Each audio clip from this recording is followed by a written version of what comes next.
d'information judiciaire pour assassinat, torture et actes de barbarie a été lancée cet après-midi après la découverte sur un terrain vague du corps d'une jeune femme de 19 ans.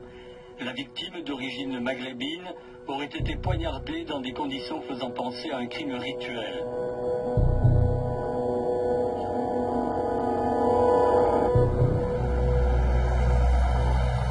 Au petit matin, le corps de Mokhtaria est retrouvé près de la gare sur ce terrain vague.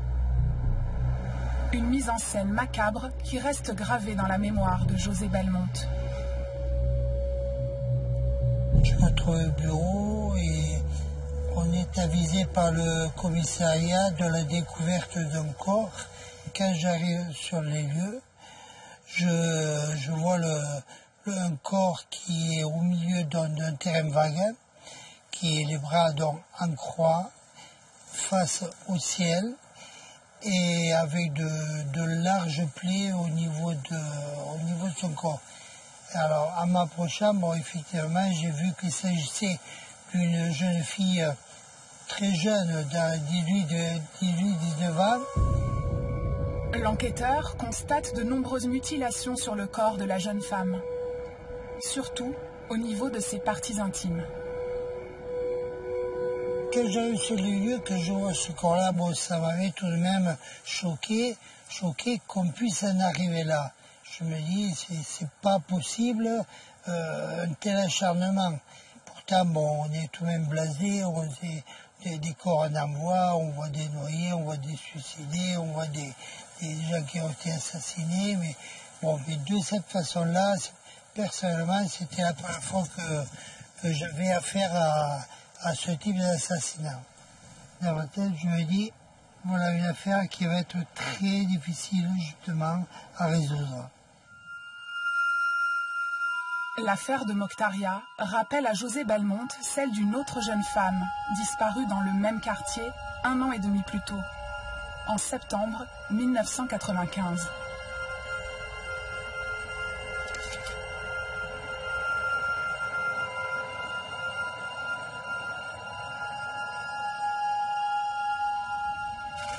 Toujours aucune nouvelle de Tatiana Andourar, élève au lycée Arago en terminale. Cette jeune fille de 17 ans et demi a disparu depuis le 24 septembre.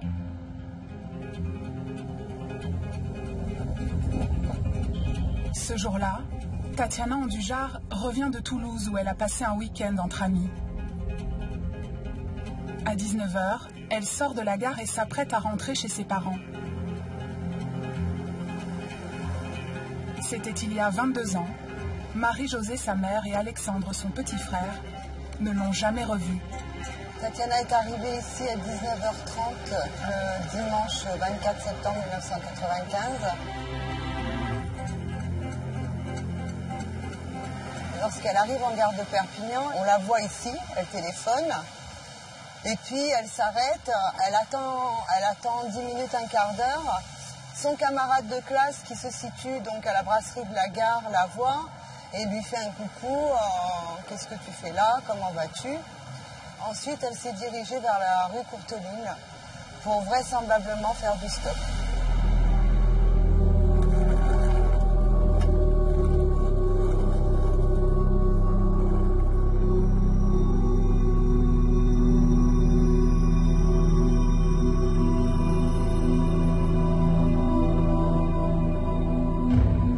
J'imagine à chaque fois descendre cette rue pour aller vers vraisemblablement la mort.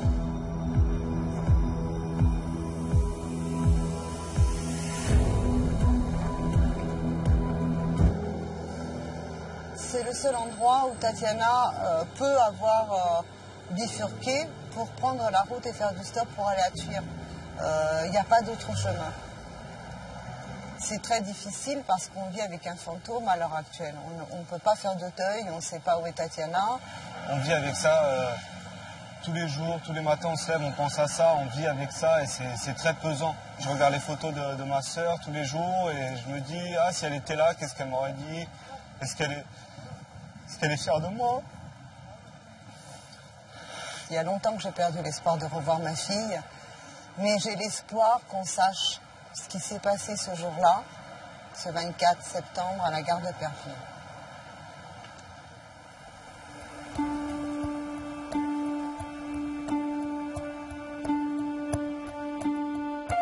Comme Mokhtaria, Tatiana est jeune, brune et jolie. Et ce n'est pas leur seul point commun. En 1995, à la sortie de la gare, des témoins disent avoir vu Tatiana emprunter la rue Courteline. 1 an et demi plus tard, en sortant de chez un ami, Mokhtaria Chaïb aurait elle aussi longé la même rue. Les policiers en déduisent qu'elles ont été les proies du même agresseur. Ils espèrent trouver sa piste grâce à l'observation minutieuse de la scène de crime de Mokhtaria.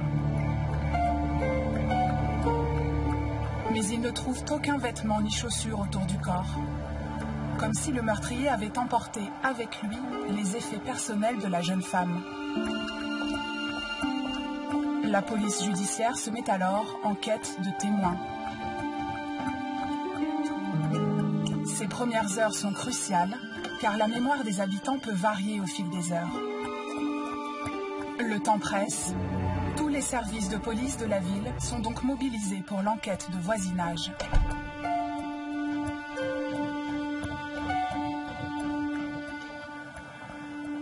Appelé en renfort, Jean-Claude Génis est à l'époque capitaine à la brigade des stupes. Il est plus rompu au trafic de drogue qu'au meurtre de femmes. C'est pourtant lui qui fait une découverte capitale.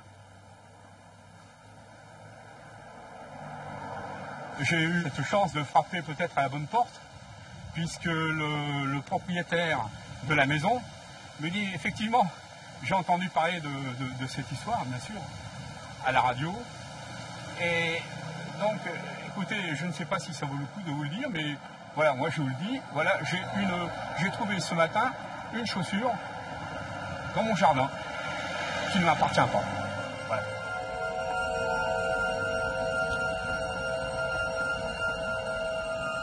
La chaussure était dans le jardin ici, carrément sur le mur, c'est-à-dire qu'en passant en voiture, même en balançant la chaussure, collée sur le mur, ça m'a semblé vraiment bizarre. Donc, j'ai immédiatement pensé que ça pouvait être quelqu'un qui est à pied. Et s'il est à pied, c'est qu'il rentre peut-être chez lui. Et s'il rentre chez lui, c'est que chez lui, c'est pas très loin. Son domicile est peut-être pas très loin. Génis sur le terrain, Belmont à l'autopsie avec le médecin légiste qui observe les mutilations sur le corps de la jeune femme.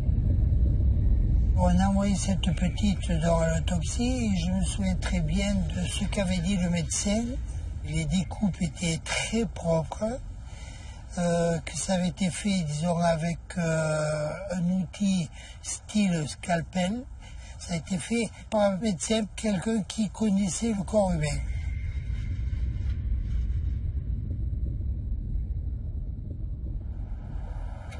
Les policiers tentent alors de se souvenir des médecins ou des chirurgiens qu'ils ont croisés au cours de leurs enquêtes. Une nuit, je me réveille en sursaut, je réveille même mon épouse un peu, et elle me dit « Qu'est-ce que tu as ?» Je lui dis « Écoute, toute cette histoire maintenant, là, tout d'un coup je me rappelle de la plainte d'un jeune footballeur qui avait été importuné par un médecin et il m'avait donné, j'avais pu l'identifier, c'était Palomino, il s'appelle Palomino, il habite avenue de l'Ingénieur Écoli, comme par hasard, sur l'avenue où on a découvert le corps de Mokhtaria.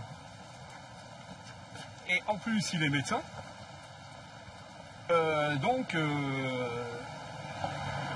me remémore l'endroit exact où il demeure, et cet endroit, c'est la résidence Montserrat, qui se trouve en gros à 200 mètres de la découverte de Mokhtaria. À partir de là, moi, je vais voir Julien Souchon, qui saute au plafond presque, il me dit, voilà, monsieur Génis, si vous pouviez avoir raison, parce qu'on n'a que ça. Ce médecin s'appelle Andrés Palomino Barrios. Les policiers découvrent qu'il effectue ses gardes dans les hôpitaux sous un faux diplôme de docteur. Mais ce n'est pas suffisant pour l'incarcérer pour meurtre. Le témoignage des voisins révèle aux enquêteurs un indice plus solide. Il est était propriétaire d'une camionnette. Cette camionnette ne bougeait pratiquement jamais. Elle était garée plutôt contre ce mur, ici, là, à peu près ici, ou parfois ici. Le lendemain de la découverte du corps de Mokhtaria, il y a plusieurs voisins qui ont bien vu la fourgonnette qui avait été lavée. Ils en sont sûrs parce que cette fourgonnette est toujours très très sale.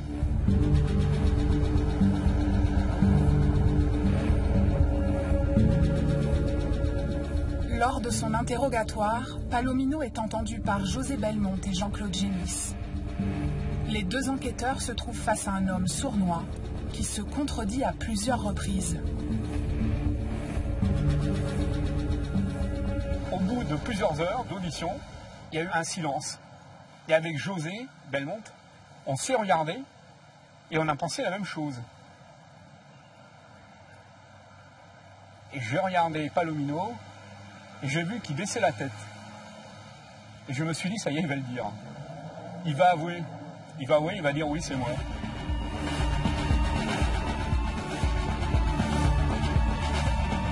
Malheureusement, alors qu'il réfléchissait, mais il était vraiment très concentré. On avait pourtant fermé la porte du bureau.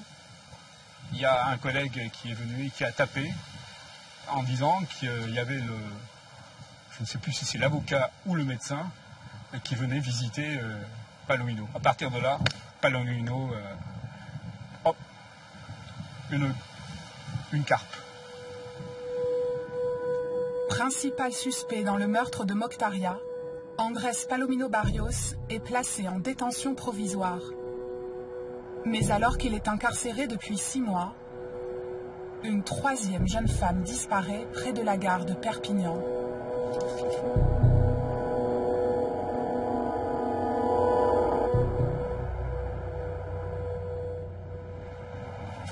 Un nouvel appel à témoins lancé par la police judiciaire. Il concerne le meurtre de Marie-Hélène Gonzalez, retrouvée morte le 26 juin dernier à Perpignan. La jeune femme aurait été prise en stop le 16 juin par un automobiliste à la sortie de la gare entre 21 et 22 heures.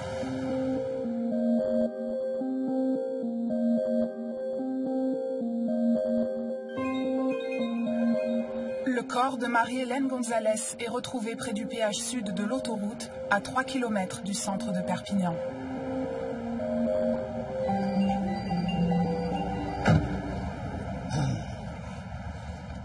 Ce 26 juin 1998, José Belmonte est l'un des premiers policiers sur les lieux.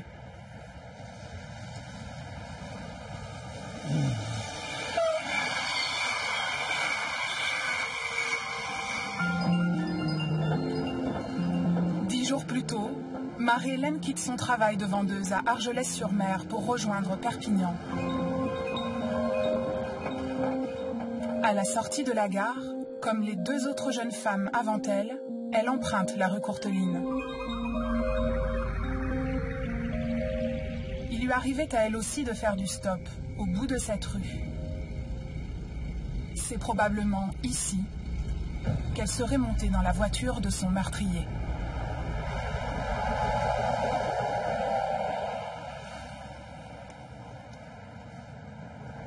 Le corps se trouvait, disons, à peu près à 3 mètres à côté de l'arbre, à peu près au milieu de ce terrain vague. Ça faisait donc quelques jours qu'il était en plein soleil et il était en mauvais état. Et j'ai constaté qu'elle avait dans la tête coupée, qu'elle avait les seins coupés, elle était éventrée. Alors à ce moment-là, de suite, j'ai fait la liaison rapide avec la première affaire, l'affaire de Mokhtaria. On s'est dit, ça y est, c'est reparti.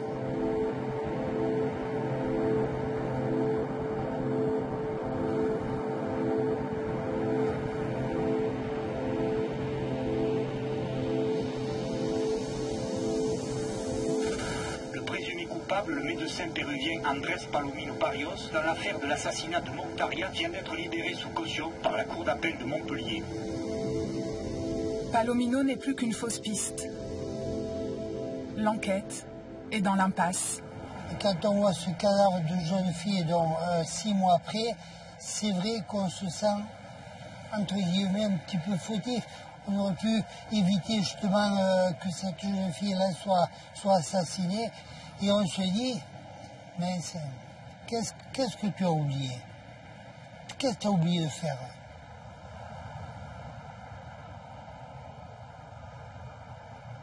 Pendant pratiquement un an, j'avais beaucoup de mal à trouver mon sommeil. C'est notre boulot, c'est vrai, mais c'est un travail qui est très, très usant. Très usant psychologiquement, c'est très usant. Je parlais beaucoup, disons, la nuit, tout en dormant. J'étais des nuits très agitées. Dans la vie d'un policier, on n'aime pas voir des...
Joue un rôle aussi dans la psychose qui naît dans le quartier de la gare de Perpignan. La presse utilise des titres et des expressions assez spectaculaires, que ce soit le boulevard de la mort pour parler de l'avenue de la gare de Perpignan, que ce soit le triangle maudit de la gare de Perpignan, donc avec des mots assez forts. La presse s'intéresse encore plus à l'affaire, et pas seulement en France, mais y compris aux États-Unis, c'est quand on découvre que certaines toiles de Salvador Dali ressemblent aux scènes de crime. Parce qu'on voit des femmes mutilées, des femmes décapitées, les mains coupées, comme celle de Marielene González. Un endroit qui ressemble à un terrain vague, comme là où on a trouvé les deux victimes. Là, on pense forcément à un tueur en série façon film américain, qui s'inspirait des œuvres de Dali, donc qui ferait des crimes comme des œuvres. L'artiste catalan désignait la gare de Perpignan comme étant le centre du monde. Inspiré de son tableau de 1965, la statue de Dali en lévitation trône au bout de l'avenue de la gare. La peur se propage, on ne voit plus trop bien la frontière entre ce qui s'est vraiment passé et ce qu'on a fantasmé, entre le réel et la fiction, entre la légende urbaine, la rumeur et la vérité des crimes. On peut penser que tout ça a créé un climat qui a pesé sur la psychologie des enquêteurs. Certains enquêteurs, on peut se dire, c'est notre tour finalement, voilà, nous avons un tueur en série également à Perpignan. Dans les bureaux de la police judiciaire, José Belmonte fait partie des 4 enquêteurs principaux de la cellule qu'ils ont nommés les filles de la gare. Ils travaillent sans relâche. Des appels d'autres confrères leur parviennent de toute l'Europe pour les alerter de nouveaux meurtres à caractère sexuel. Mais certaines de ces affaires sont en fait l'œuvre de copycats. Des hommes qui déguisent leurs crimes à la manière du tueur en série de Perpignan. On a eu cette affaire de Libourne. Bon, la personne a voulu faire croire justement au serial killer de Perpignan. C'est ce qu'il a raconté. Il avait un bis-bis avec sa femme. Il s'est mis donc à la découper. Un soir d'hiver, sur le bord de la route, il a découpé. Il a voulu faire croire que c'était le tueur de Perpignan. Voilà. Mais il n'y a pas que ça, il y a eu d'autres pistes qu'on a explorées. Quand on est allé dans le Maine-et-Loire justement pour une femme découpée, quand on est allé à Bordeaux, quand on est allé à Barcelone, quand on avait un tueur en série qui découpait les femmes également en routier en Allemagne. Des pistes, je ne sais pas, on pourrait compter ça à milliers peut-être. Des individus interpellés, je crois qu'on a dû en avoir interpellé, donc. Hein. Peut-être on a été à 300 ou 400 individus. Quand vous n'avez rien, on tape tout azimut, comme on dit chez nous.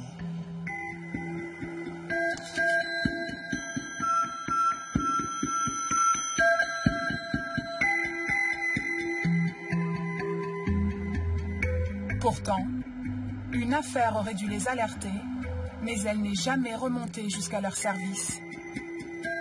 Nous sommes près de la gare, le 9 mars 1998, 3 mois avant l'assassinat de Marie-Hélène González. Marilyn Sandré en est l'unique témoin.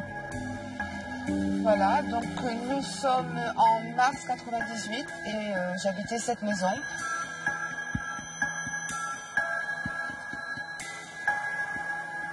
Il faisait très beau, les fenêtres étaient ouvertes.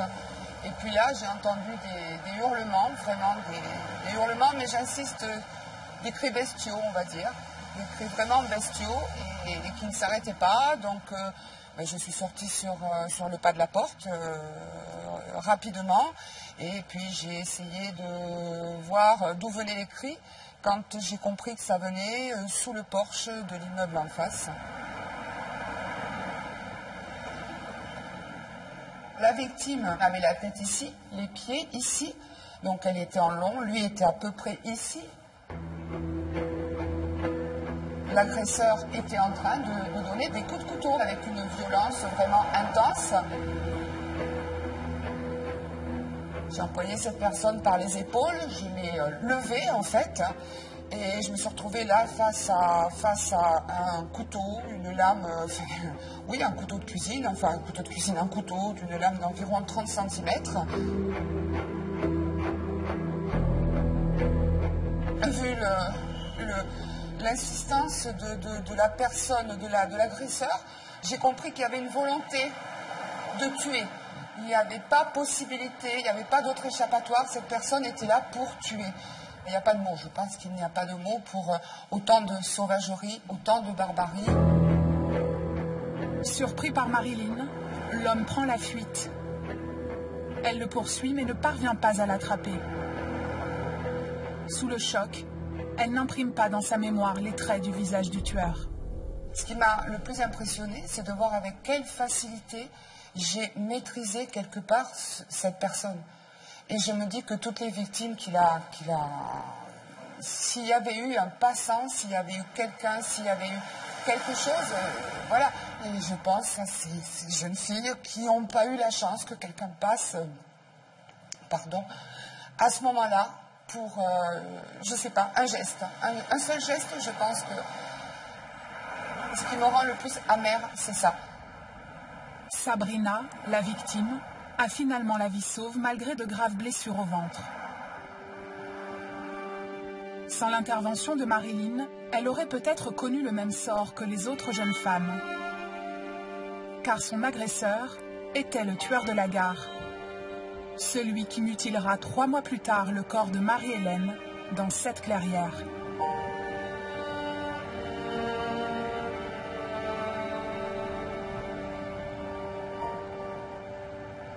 Il y a eu cette tentative de meurtre sur une jeune fille avant Marie-Hélène González et qu'on n'a pas été avisé. Alors, pour nous, c'est horrible. Encore aujourd'hui, José Belmont regrette que le parquet ait à l'époque confié l'affaire de Sabrina au commissariat, sans même en informer son équipe de la police judiciaire.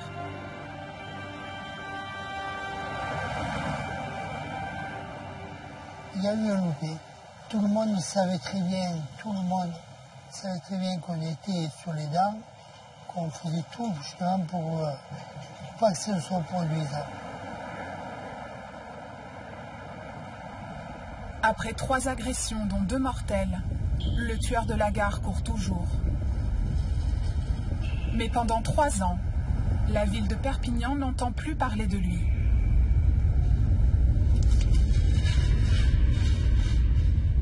jusqu'au soir du 9 février 2001. Toujours aucune trace de Fatima Edraou, cette étudiante de 23 ans dont la famille est sans nouvelles depuis vendredi soir. Elle n'a donné aucun signe de vie, n'utilisant ni sa carte bancaire, ni son téléphone portable. Quand arrive 2001, qu'arrive Fatima Edraou, alors là, je vais vous dire, je crois que c'était une chape de plomb qui tombait sur le service et on s'est dit, ça y est, on a encore affaire à notre individu. Pour payer ses études, la jeune femme de 23 ans est vendeuse dans un magasin d'électroménager. Le soir de sa disparition, elle sort du travail à 19h et téléphone à une amie pour lui dire qu'elle ne la rejoindra pas. Elle compte rentrer dormir chez ses parents. Sur son parcours, le terrain vague où le corps de Mokhtaria avait été retrouvé 4 ans plus tôt. C'est tout près de ce lieu que Fatima serait entrée dans une voiture en stationnement. Un passant entend des cris et note la plaque d'immatriculation du véhicule. Cette fois-ci, un témoin mène enfin les enquêteurs sur la piste d'un agresseur. Nous l'avons identifié et il s'agissait de Marc Delpech qui était de Perpignan, qui était honorablement connu, qui avait un bar dans le centre de Perpignan. Marc Delpech, 32 ans, est un père de famille sans histoire. La police judiciaire, José Belmont en tête, l'interpelle au domicile de ses beaux-parents à Nancy. Il est transféré à Perpignan pour un interrogatoire. On ne l'a pas lâché. On ne l'a pas lâché pendant les 48 heures. On ne l'a pas lâché. C'était audition sur audition. Très, très longuement entendu sur l'affaire de Fatima qu'il a reconnue. De suite, je me suis dit, mais on a affaire à notre tueur en série. Après, on l'avait sorti, on l'a entendu à plusieurs reprises. Mais il a nié l'assassinat de Mokhtar Chaïb et de Marie-Hélène Gonzalez. Marc Delpech nie aussi toute implication dans la disparition de Tatiana Andujar.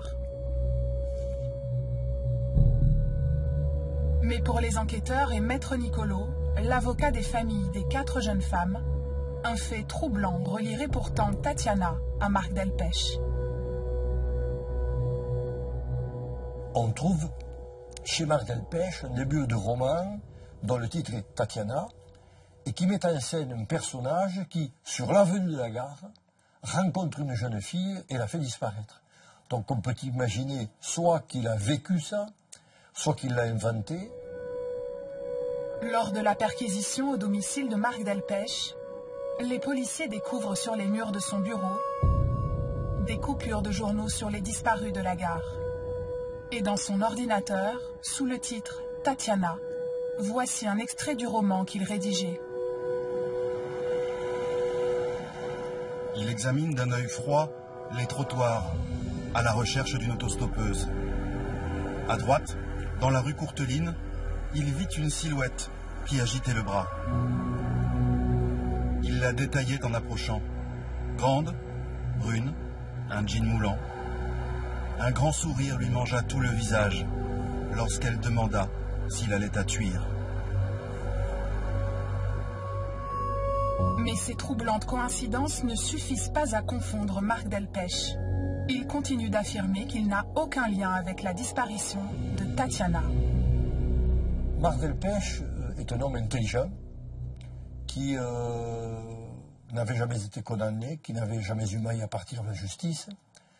Et c'est un homme qui, lui-même, lorsque le juge d'instruction l'interroge en lui disant « Est-ce que vous n'avez pas commis d'autres crimes ?» Il dit « Je me pose la question ». C'est quand même impressionnant pour quelqu'un d'intelligent de répondre « Je ne suis pas sûr de moi, finalement, peut-être que j'ai commis d'autres crimes ». Et donc ça, c'est inquiétant parce qu'on ne sait pas si effectivement il n'a pas commis d'autres crimes. En 2004, La cour d'assises de Perpignan le condamne pour l'enlèvement, le viol et le meurtre de Fatima Hidraoui à 30 ans de réclusion criminelle. Delpech derrière les barreaux, plus aucune autre jeune femme ne disparaît autour de la gare.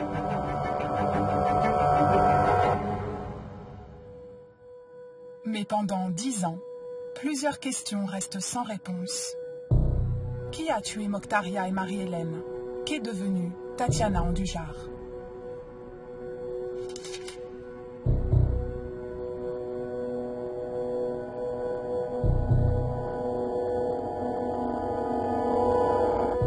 Le vent tourne enfin en faveur de l'enquête grâce à un indice conservé sous scellé depuis 1997. La chaussure de Mokhtaria.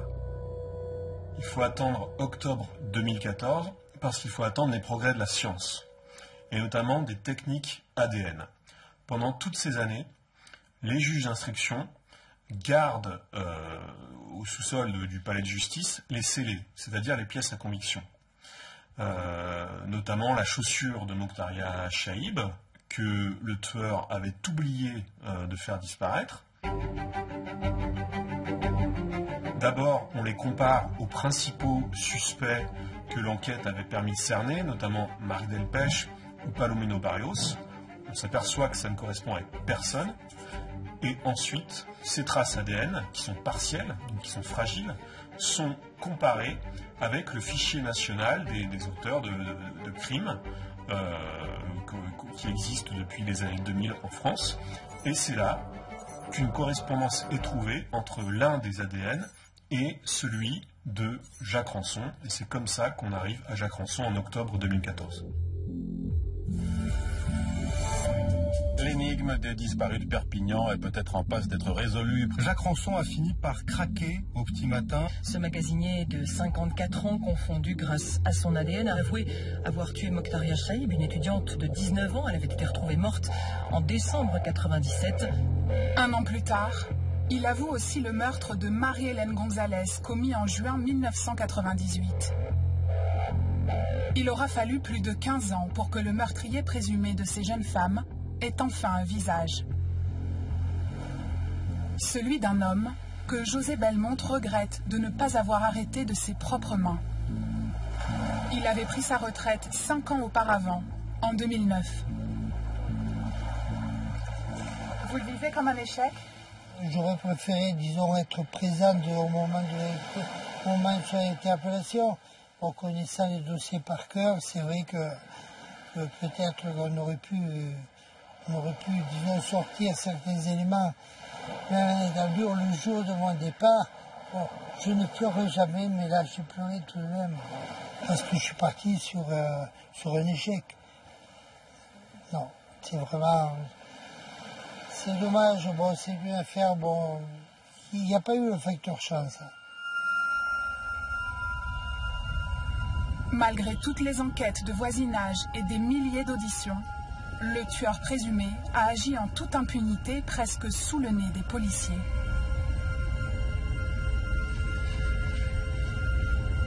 Car à la fin des années 90, Jacques Ranson réside dans cet hôtel du quartier de la Gare, à 50 mètres de la rue Courteline, celle que les jeunes femmes empruntent avant de disparaître.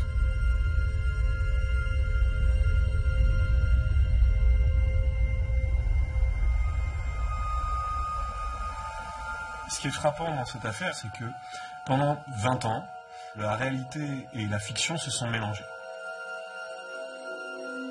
Jacques Ranson n'était ni chirurgien, ni obsédé par Salvador Dali, ni un homme bien intégré dans la société perpignanaise qui aurait une double personnalité. Jacques Ranson ne ressemblait pas du tout à l'image du tueur en série qu'on a pu se faire à l'époque. Jacques Ranson est un homme qui est issu d'une famille très pauvre. Une famille qui vivait en Picardie, qui vivait dans une sorte de maison insalubre. C'est un homme qui a donc été très marqué par son enfance difficile, et notamment par les violences parentales qu'il a subies, y compris de sa propre mère. Ensuite, après, il peut y avoir plusieurs interprétations sur sa perversion, mais ce qui est dit, c'est que cette manière de mutiler les jeunes femmes, pour lui, ce sont comme des trophées. Des trophées qu'il emporterait avec lui, pas forcément qu'il conserverait, mais qu'il emporterait avec lui, pour mieux asseoir sa domination sur les femmes qu'il déteste, puisqu'il déteste les femmes.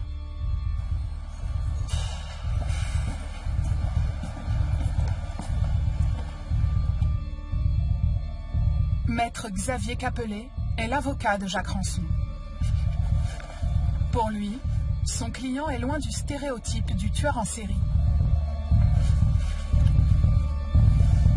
Chaque fois qu'il a commis les faits pour lesquels il va être poursuivi, il n'y avait pas de témoin. Il a eu la chance en fait de ne pas être reconnu. Et il n'a rien fait pour la provoquer. Hein. C'est vraiment, il a continué à vivre tout à fait normalement. Je vous dis, sans qu'à aucun moment laisser apparaître, y compris d'ailleurs vis-à-vis de ses compagnes, un moindre signe de quoi que ce soit.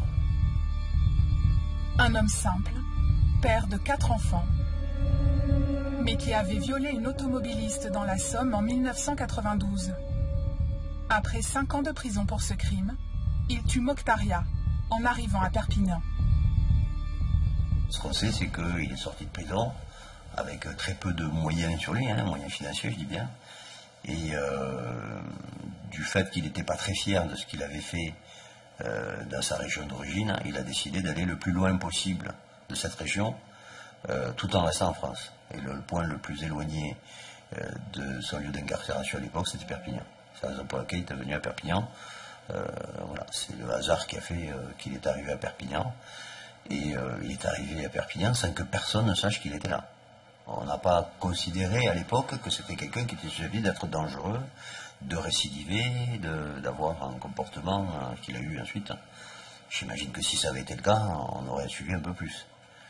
On aurait essayé en tout cas.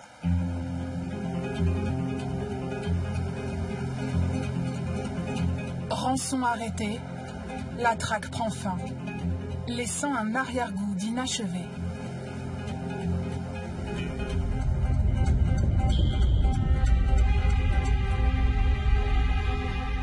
On a eu toujours une hésitation entre l'existence d'un tueur en série et puis l'existence de plusieurs criminels.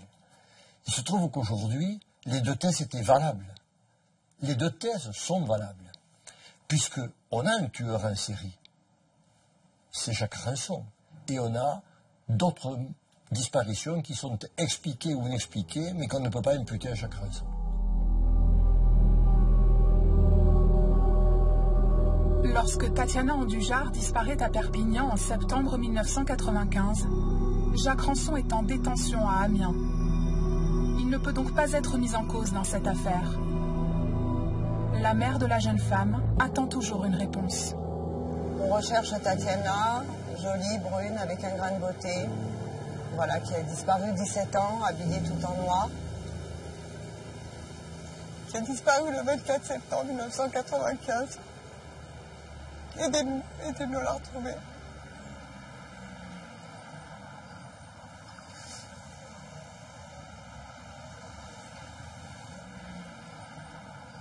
Tatiana aurait 40 ans dans un mois.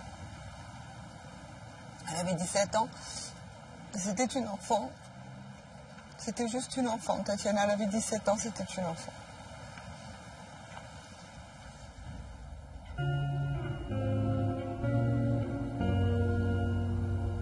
Le procès aux assises de Jacques Ranson se tiendra en mars 2018. Il encourt la réclusion criminelle à perpétuité pour les viols et les assassinats de Mokhtaria et Marie-Hélène. Leur famille espère enfin comprendre les raisons de leur mort. Cette affaire, on ne connaît pas tous les tenants, les aboutissants, on ne connaît pas tout encore. Est-ce qu'on va connaître? Est-ce que les familles vont savoir ce qui s'est vraiment passé? Je le sais, j'en doute. J'en doute.